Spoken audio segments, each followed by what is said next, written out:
Ya pemirsa, penyidikan kasus tenggelamnya kapal pengangkut pekerja migran Indonesia PMI di perairan Johor, Malaysia oleh polisi terus berkembang. Mulyadi alias Ong yang merupakan tokoh utama dalam tragedi pengiriman PMI ilegal akhirnya ditangkap Subdit Jatantras Polda Kepri di rumahnya di Mataram, Nusa Tenggara Barat.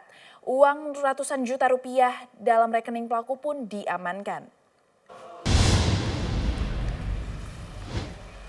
Mulyadi alias Ong menjadi sosok paling dicari pasca tenggelamnya kapal yang mengangkut 64 orang PMI di perairan Tanjung Balau, Johor Bahru, Malaysia. Peristiwa yang terjadi pada pertengahan Desember 2021 itu menewaskan 21 orang dan 30 lainnya masih dinyatakan hilang.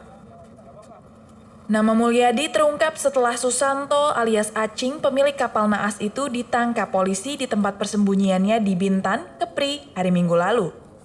Dari keterangan Acing, diketahui jika ia menerima order pengiriman PMI secara ilegal dari tersangka Mulyadi.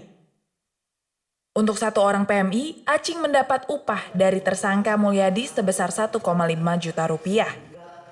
Direktur Kriminal Umum Polda Kepri Kombes Pol Jeffrey Siagian mengatakan Mulyadi melalui kaki tangannya adalah pihak yang mengumpulkan calon PMI dari berbagai daerah, terutama dari NTB, NTT, dan Pulau Jawa untuk dikirim bekerja ke Malaysia.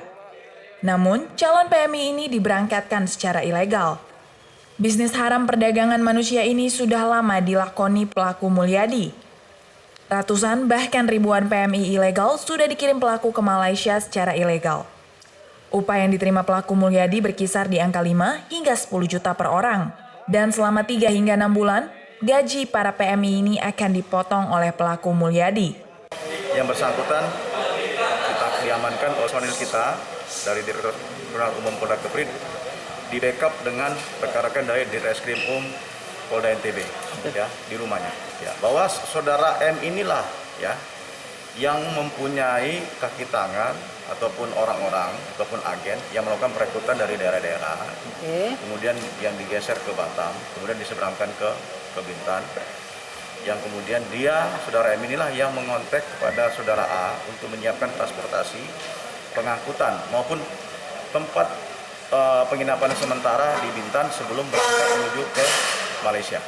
Hingga saat ini, Ditkrimum Polda Kepri sudah menetapkan 4 orang tersangka terkait peristiwa tenggelamnya kapal pengangkut TKI yang menewaskan 21 orang dan 30 PMI lainnya dinyatakan hilang. Untuk pelaku Mulyadi alias Ong, selain dijerat dengan pasal perdagangan orang dan perlindungan tenaga kerja Indonesia dan tindak pidana pencucian uang. Polisi menemukan uang dalam rekening pelaku dan istrinya dengan jumlah fantastis. Dari Batam, Kepulauan Riau, Febri Andrian Amoga melaporkan.